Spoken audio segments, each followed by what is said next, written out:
It should have been a quiet night.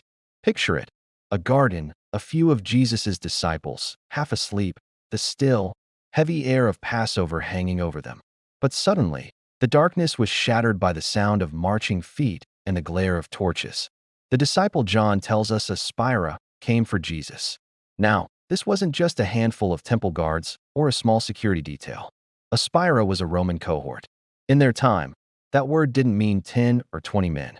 A full cohort could be up to 600 soldiers, a significant fraction of Rome's legendary military machine, disciplined, armored, and universally feared. On top of that, you had the temple police, brandishing their own weapons, lanterns, and torches, casting long, dancing shadows through the olive trees. All of this entire military operation, was for one man. A rabbi from Galilee who had never once raised a weapon, never resisted arrest, never harmed anyone, and never fought back. Why? Why bring an army to arrest a shepherd?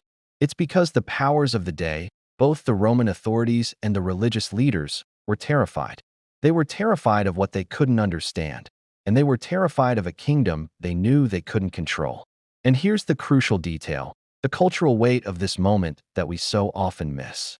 In the ancient world, you only brought overwhelming, crushing force when you truly believed your target was dangerous, incredibly influential, or utterly unstoppable. Think about that.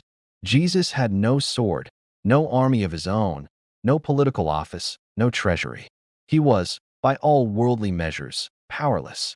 And yet, the mightiest empire on earth, the Roman Empire, treated him as if he commanded legions. The beautiful irony is that he did. He once told his disciples that he could, at any moment, call on 12 legions of angels. A Roman legion was about 6,000 soldiers. 12 legions? That's 72,000 angels. Rome showed up with maybe 600 men. Heaven could have responded with over 70,000. Yet, in the face of this army, Jesus stood his ground and let them arrest him. He let them bind his hands and take him away. This wasn't a moment of defeat. He wasn't overpowered. He was willing. He was choosing this path. He was offering himself for you and for me. Because the real victory wasn't in fighting back. The victory was in the surrender. Jesus wasn't trapped that night in the garden. He was fulfilling a divine plan that had been in motion since the beginning of time. He wasn't cornered. He was conquering sin and death. He wasn't losing. He was loving, with a love so powerful it would lead him all the way to the cross. At the end of this dramatic, torch-lit moment, the one left standing in true authority wasn't Rome. It wasn't Judas who betrayed him, and it wasn't the cohort of soldiers. It was Jesus, the Lamb of God, willingly walking straight into the jaws of death so that he could break them open from the inside. That cohort thought they were leading a criminal to his judgment.